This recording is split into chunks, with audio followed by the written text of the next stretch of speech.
Welcome to episode number 1 of the Sick Podcast, CF Montreal Talk. That's right, CF Montreal.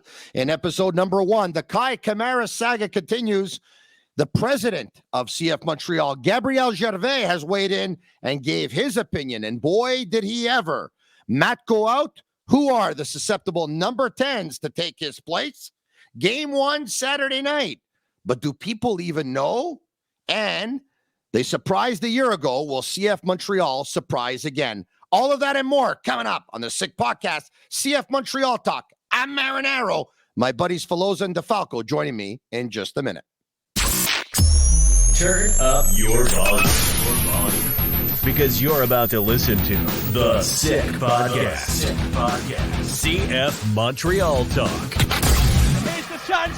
They've got the goal. Absolutely incredible. Cameron Porter delivers the goal to send Montreal Impact into the CONCACAF Champions League semi-final. The sickest CF Montreal podcast. It's gonna be sick. Marinaro, the Sick Podcast, and I've been telling the folks at Sick Media for a while that I thought the city of Montreal and CF Montreal fans needed more CF Montreal talk. So what did I do? I went to two of them who are running one of the best, if not the best, with EMFC Radio, Jeremy Filosa of 98.5 FM and IMFC Radio, and Gavino DeFalco of the same. Gentlemen, how you doing? Very well, my friend. Thank you so much. Look, already fans. Incredible. Yes. Thank you, Tony. and we hope to get as many subscribers as possible. Check out our YouTube channel, and you can watch this and listen to this for absolutely free, all right? So subscribe to our YouTube channel. We'd love to build a big IMFC, CF Montreal soccer community. That's what we are gunning for, all right? Also, you can follow us on Twitter at SickPod, CFMTL. That's SickPod, CFMTL. All right, guys. Game 1 goes on Saturday night. CF Montreal are in Miami. We'll get to that in just a minute. But, of course, the big talk over the last couple of months has been a distraction called L'Affaire Kamara, the Kai Kamara saga going on between Kai Kamara and CF Montreal sporting director Olivier Renard, who clearly isn't happy that Kai Kamara tried to negotiate, look for some sympathy on social media. And a week ago on BPM Sport, Olivier Renard told Martin Lemay that no team had reached out, and if a team was going to be reaching out, it was going to be FC Hollywood, because he believes that what we saw in the last couple of months here has been acting, has been comedy, has been Hollywood. Earlier today, on Jean-Charles Lajoie's Premier Compteur show on BPM Sport Radio, I was in studio with Jean-Charles Lajoie and CF Montreal president Gabriel Gervais. I asked him his thoughts on the Kamara situation. Listen in. Mais moi, je suis avec Olivier. On a reçu une lettre, que j'appelle ça une menace, de la part de l'agent de Kai, et ça, c'était pendant le temps des fêtes, comme quoi il nous menaçait qu'il allait aller public avec comme quoi Kai voulait être échangé. Et nous, on a dit c'est inacceptable. On a renvoyé une lettre pour dire non, on va faire ça de la bonne façon. C'est pas professionnel de faire ça et de laver son linge sale en public. Donc, on lui a donné toutes les opportunités. Et là, vous me sentez un peu m'emporter parce que je suis pas d'accord avec l'approche que Kai est un grand joueur, il peut nous aider, il est bon avec les jeunes, mais la façon qu'il a géré cette situation est inacceptable. All right. Gabriel Gervais says that Kai Kamara's agent reached out in the month of December and basically threatening with a trade us kind of email, and he said, no, look, we don't like this approach. This is not the way we do it. If we're going to do it professionally, we'll do it professionally, or we're not going to do it at all here. And they decided to do it in a way that he calls unprofessional. Jeremy, you can clearly sense the frustration and the anger coming from the president. 1 week ago, it came from the sporting director. I think it's easy to draw a conclusion that they are not very happy. No, they're not happy, that's for sure. And, from the information we're able to gather, the offer that was put on the table by CF Montreal, and let's remind everybody they didn't have to do this because there was a contract already there and already signed, was about approximately for $350 for 2 years or $400,000 for one season. I think Kai Kamara should have taken that deal because at this moment right now, He doesn't have the big end of the stick. He doesn't have the big end of the bat. I mean, turning this down simply means you're going back to playing for $200,000, and you got to go back to the team. Otherwise, if you don't show up, you're suspended without pay. So I don't think he thought this whole thing through, unfortunately. It's a very, very tough situation for the manager, for the coach and everything, guys. I mean, Kai Kamara last year has been lights out. 9 goals, 7 assists for a 37-year-old guy. Unbelievable. It was like doing like minimum wage, like $90,000 a year. It was ridiculous. I'm so sad because we love Kai Kamara as a player. Every time he comes here, he comes with us with the reporters. He's very, very polite and very respectful. And we love Vasily and Olivier Renard. So it's a very hot topic. I wonder if Kai Kamara is going to be dressed in the first game against Inter Miami. That's going to be something that we're going to put attention to. I don't think he will be. I think they're going to make him ride the bench a lot this season. Guys, they're not happy. And, one of the things is they want to take a stance that, you know what, we're not going to make the players dictate the way we're going to do business. Yeah. And Olivier Renard probably is taking this personal right now and probably saying to Gabriel Gervais, hey, listen, if we cave here, we're going to set a precedent with our players. We don't want to do that. Now, whether you agree or don't agree, I'm going to say this. I say he sits on Saturday night. And as a matter of fact, I think he may end up sitting a lot. Well, the thing is, look, he sat a few weeks back against Houston already. And as soon as the coach was asked about it, he basically said, I don't want to talk about this situation anymore. But if you're going to bench a guy like Kai Kamara, well, reporters are going to ask questions. That's for sure. So now you're in the situation where what do? Do you play him? Do you not play him? At the same time, they don't want to release him. They don't want to do him that favor. So you're stuck between a rock and a hard place. Let's just hope that they do play him. Let's just hope he produces and that we can put this whole situation to bed and we can have a half-decent normal year. I'm pretty sure Kamara is a professional, and if he comes in the 75th minute, he's gonna bring 100% to his game. But I wonder who's gonna score goals for CF Montreal if Kamara and Kyoto are not hot. You look at the rest of the attackers. You got Sunusi Ibrahim, who is not a proven MLS player. Chinonso 04 comes from Belgium. Also, Mason Toy struggling last year, 7 goals in 14 games 2 years ago. But how is he going to be able to bring his confidence back from 2 years ago? I don't know. I'm telling you, Kai Kamara must be and is the best duo with Romel Kyoto up front for CF Montreal. Well, I would hope so. They're going to have a backup plan, guys, for a guy who's 38 and a half years old. I mean, let's be honest here. At one point, you have to move on. But I'm going to tell you this. They might not want to release him, but at one point, I wouldn't be surprised this year if they end up releasing him. Why am I saying that? The reason why I'm saying that, let's just say they got off to a very, very bad start, and let's just say he's on the bench a lot, and let's just say that this power struggle continues, and neither side wants to cave.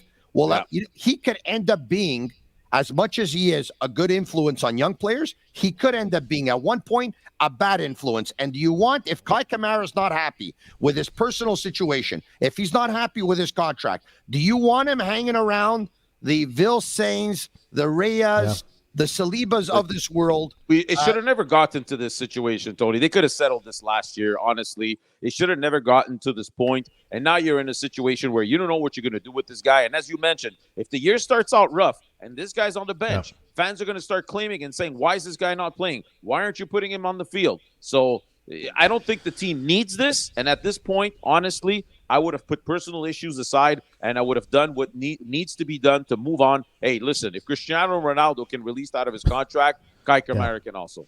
I think Olivier Renard is not doing micromanagement right now. He's not letting his star player winning this battle. Remember, Victor Wanyama, Rudy Camacho came back with Montreal with less money. So, c'est quelque chose qu'on va regarder de près, comme on dit. All right, okay. One of the top 3 catalysts on this team last year obviously was Mihailovic, and he leaves and he joins AZ Alkmaar in the Netherlands. The guy that's supposed to take his spot as a number 10, the guy they probably hoped for or banked on, Matko Miljevic, who suffered a pretty bad knee injury. He's out for anywhere between 2 to 3 months.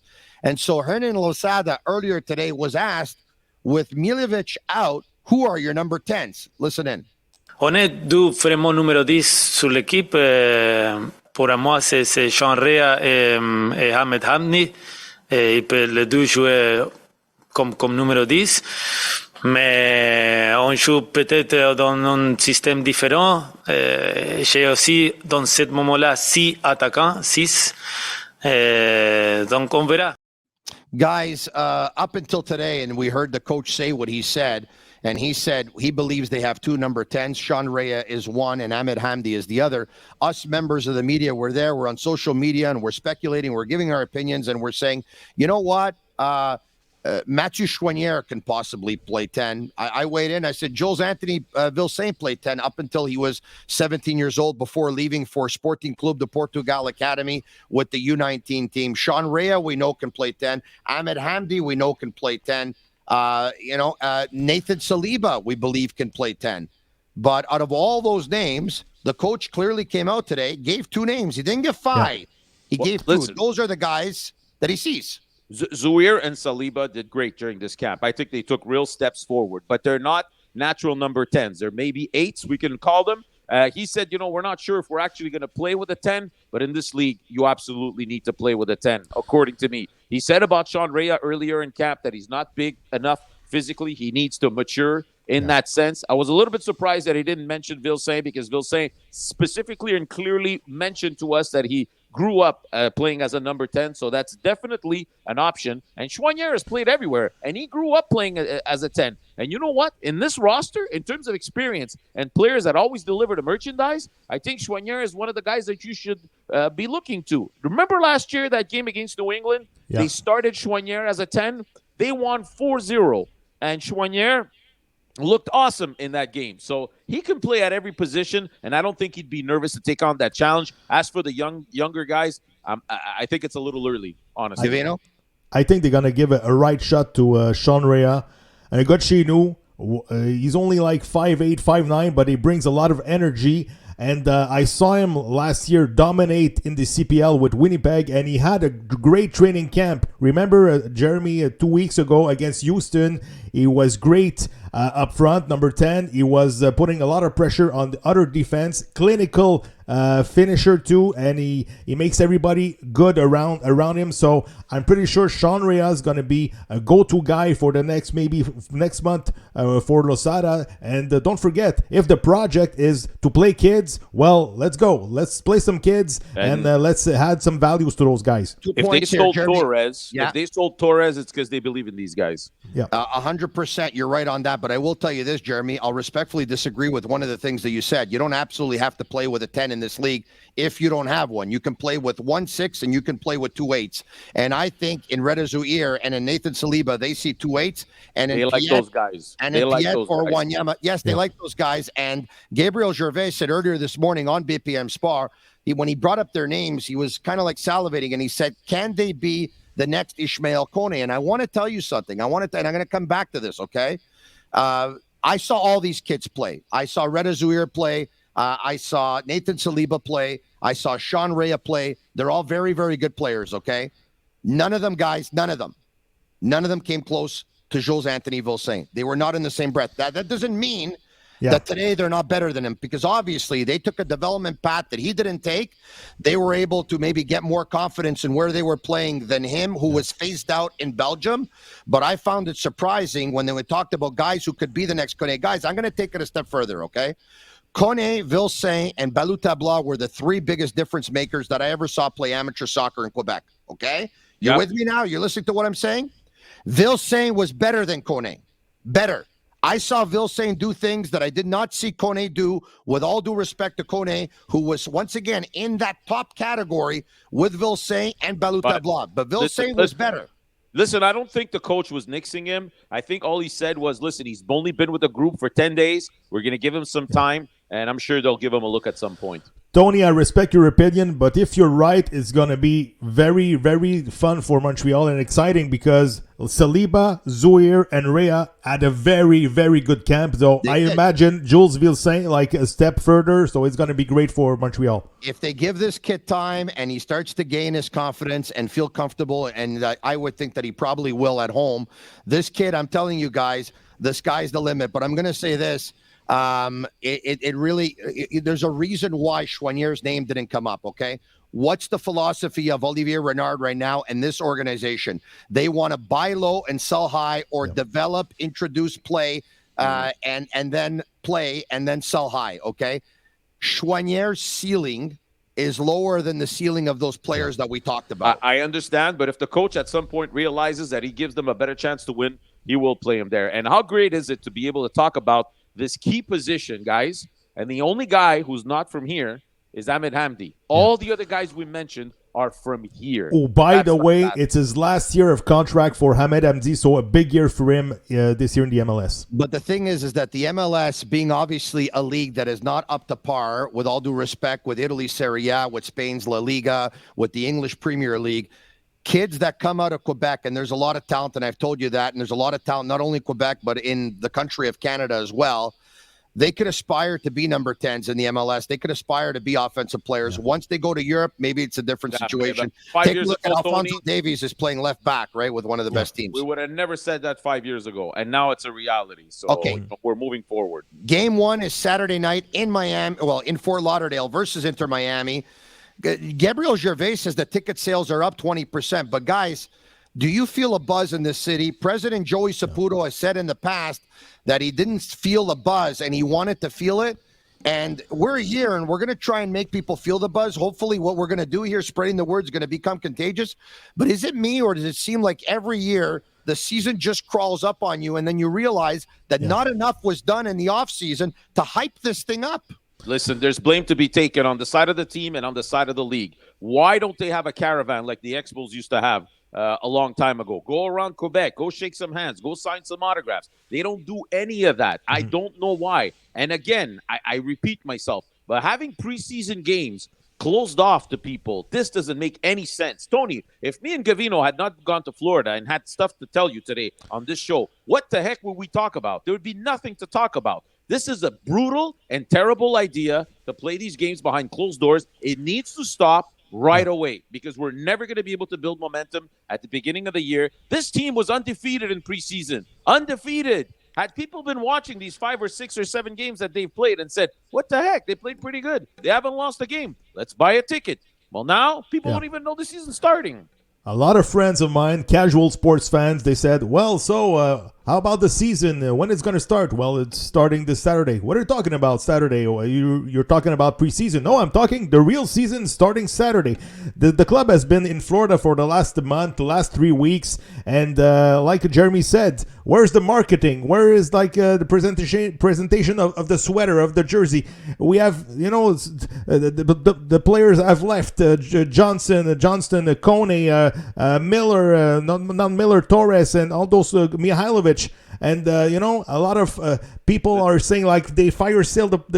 We don't know the new players. Who's going to be the poster boy of the season right now? We don't know. Well, this is one of the reasons. Let's be transparent with everyone here, that we launched the Sick Podcast CF Montreal Talk, because we find that it's something that has been lacking. We find that a lot of people come up to us and tell us, I don't know the players, I don't know the team, I want to know a lot more about them. We saw a void there, and we also saw an opportunity to be able to spread the word in quality fashion, and I hope that's what we're going to be able to do. But thank God you guys went to camp in Florida thank God you guys went for a week, because for work. You would have gone for 2 days, and one of them ended up being a practice that was off limits to you guys. I don't know what information we would have had. Thank God you went for a week. Yeah, and we took money out of our own pockets, by the way, to make sure to be there. So, it takes passionate guys to be able to cover this team. Otherwise, there's nobody else doing it. The other night, I was on the couch with my son, and I'm like, hey, CF Montreal's playing right now against the Tampa Bay Rowdies. He's like, all right, put it on. I'm like, no, there's no putting it on. What do you mean? It's not on TV. He's like, okay, but can I check the score somewhere? No, you can't check the score anywhere. Hopefully with Apple TVs, everything's going to change. Everything's going to change next year, and we hope that it's going to be like the other major leagues, sports, that everything's going to be on TV for the next season. I tell you one thing. If I was Don Garber, Tony, I would tell teams, if we catch you playing a game behind closed doors, it's a $500,000 fine. You can't do that anymore. It's banned. It's banned, Tony. It's banned. This league needs all the advertising it can get. And by the way, I think the future of this league is very, very bright. They're already announcing a couple of more expansion teams. It looks like Las Vegas and or San Diego are in pole position. There are other cities as well that Garber wants to get to in the next couple of years. The Apple deal is absolutely huge.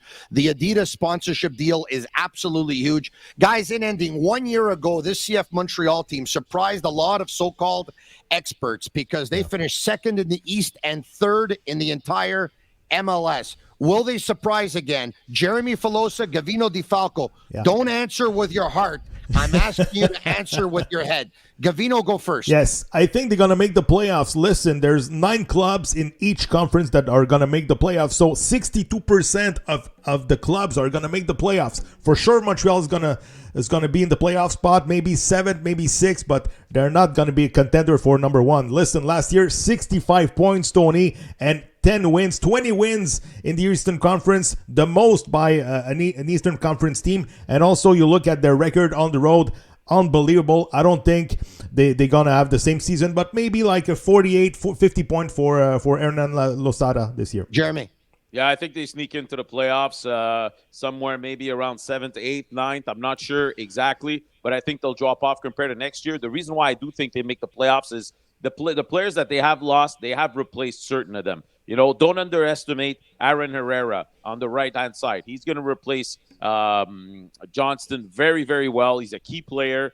In the midfield, you know, they're going to give some of these guys a chance. Rea, and I think he's going to be well surrounded with guys like Wanyama, Piet around him, so he'll be fine. And then after that, we just got to make sure a couple of guys put the ball at the back of the net.